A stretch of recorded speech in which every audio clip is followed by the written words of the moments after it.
বিধানসভা নিৰ্বাচন ৰণকৌশল কেনেধৰণৰ হ'ব কি বাৰ্তা প্ৰয়োগ কৰিব? বিধানসভা নিৰ্বাচনৰ কাৰণে আমি আমাৰ সাংগঠনিক যিটো কাম কাজ তৎপৰতা এটাকৈ কৰিবলৈ চেষ্টা কৰিছোঁ। আজিৰ দিনটোত আমি অসমত ৩৬টা বিধানসভা সমষ্টিক গ্ৰেড এ ৰূপে 36টা বিধানসভা সমষ্টিক আমি গ্ৰেড এ ৰূপে চিহ্নিত কৰিছোঁ আৰু সেই 36টা বিধানসভা সমষ্টিত আমি আটাইতকৈ বেছি জোৰ দি কামত লাগি আছোঁ।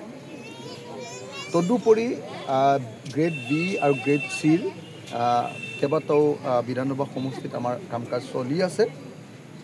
আমি আশা কৰি আছোঁ যে 2026 চনৰ নিৰ্বাচনৰ আগতে আমাৰ এলায়েন্সটো আমাৰ বিৰোধীবিলাকৰ মিত্ৰজোঁটটো সম্পূৰ্ণ হৈ উঠিব। আমি এলায়েন্সৰ কাৰণে সাজু। যিদিনাই কংগ্ৰেছ আগবাঢ়ি আহিব সেইদিনা এলায়েন্স হ'ব। আৰু মানুহে সকলোৱে জানি লোৱা দৰকাৰ, যদি বিজেপিক হৰুৱাব লাগে তেতিয়াহ'লে কংগ্ৰেছে ৰাইজৰ দলৰ লগত লগ লাগিব লাগে। আৰু ৰাইজৰ দলে যদি সঁচাকৈ বিজেপিক হৰুৱাব খোজে ৰাইজৰ দলেও কংগ্ৰেছৰ লগত লগ লাগিব লাগিব বিজেপিক হৰুৱাবৰ কাৰণে।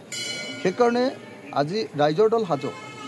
ৰাইজৰ দলে কৈ দিছোঁ যে আমি ৰেডি হৈ ৰৈ আছোঁ, আপোনালোক আহক। কংগ্ৰেছক আমি কৈছোঁ, কিন্তু কংগ্ৰেছ দলে এতিয়ালৈকে এলায়েন্সৰ কাৰণে আগবাঢ়ি অহা নাই। মই ভাবোঁ যে যিমান সোনকালে হয় এইটো সোনকালে হোৱা দৰকাৰ। এইটো বেলেগ ৰাইজৰ দলৰ কাৰণে নহয়, এইটো অসমৰ ৰাইজৰ কাৰণে, বিজেপিক হৰুৱাৰ স্বাৰ্থত।